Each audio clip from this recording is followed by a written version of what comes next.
Neuroplasticidade é um termo extremamente complexo e vasto. Nos últimos anos, a neuroplasticidade, se a gente fosse olhar assim, de um ponto de vista, se eu fosse definir, seria alguma coisa plástica que o sistema nervoso pode se moldar em função de coisas diferentes. Então seria um processo adaptativo do sistema nervoso em função de várias coisas.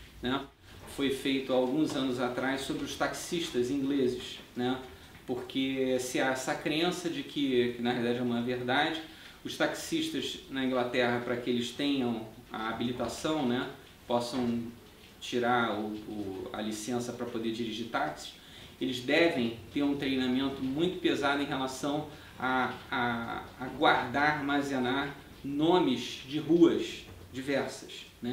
Então, ou seja, quando você entra no táxi, você pode chegar para o indivíduo, para o taxista e falar para ele: olha, eu quero ir para determinada avenida com esse número, que ele vai deixar você lá na porta, porque ele na realidade passou por esse treinamento. Os taxistas que passam por esse processo de treinamento de familiarização com as ruas, eles têm uma atividade cerebral completamente diferente de controles, indivíduos que não têm, na realidade, passaram por esse treinamento. Isso seria basicamente a neuroplasticidade, a acomodação do sistema nervoso central a partir de um estímulo, de uma referência, de algum fator.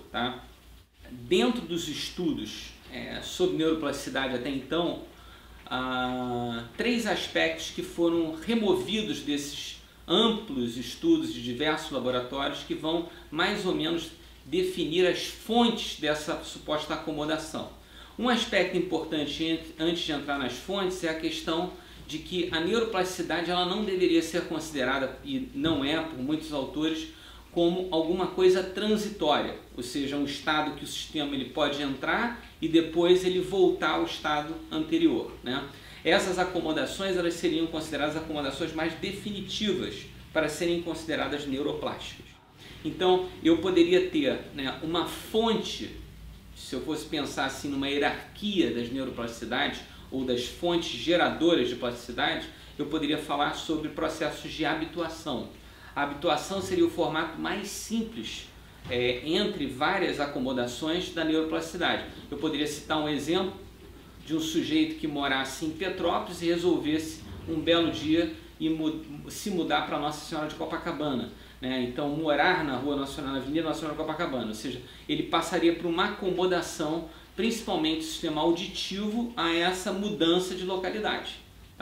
Eu poderia ainda, dentro desse exemplo da habituação, falar do simples caso de uma cozinheira, que ela teria receptores cutâneos, termais, nociceptores, acomodados a uma variação de temperatura muito mais alta do que, por exemplo, eu, que não mexo com panelas, não manuseio panelas constantemente. Então seria uma acomodação desses limiares dos receptores a um valor acima, em função da tarefa dela exercida. Então essa seria a forma mais simples de neuroplasticidade.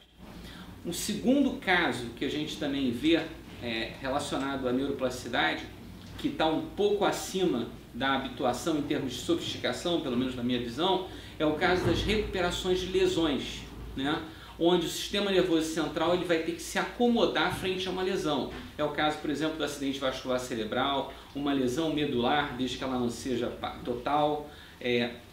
Lesões periféricas também estariam nesse pool ou nessa constelação de eventos que poderiam fazer com que o sistema se reorganizasse em função daquela lesão específica, reconstruindo novas conexões, abandonando redes, digamos, específicas para trás e partindo para novos arranjos neurais em função da lesão.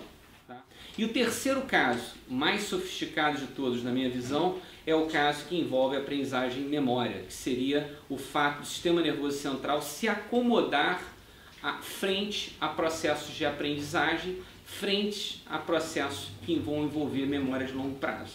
Então essas acomodações, elas são mais sofisticadas porque de uma certa maneira elas pegam as duas primeiras e elas trazem realmente a sofisticação do que realmente nós temos do arcabouço cerebral, que como o processo de nesse pool de coisas poderia entrar socialização, processos de treinamento referente a memórias implícitas, processos de terapias cognitivas, processos puros e simples de aprendizagem, de estudo, enfim, abre uma gama enorme de referências para o que a gente chamaria de neuroplasticidade do ponto de vista, digamos assim, cognitivo, né? Mas com essa especificidade da aprendizagem e memória.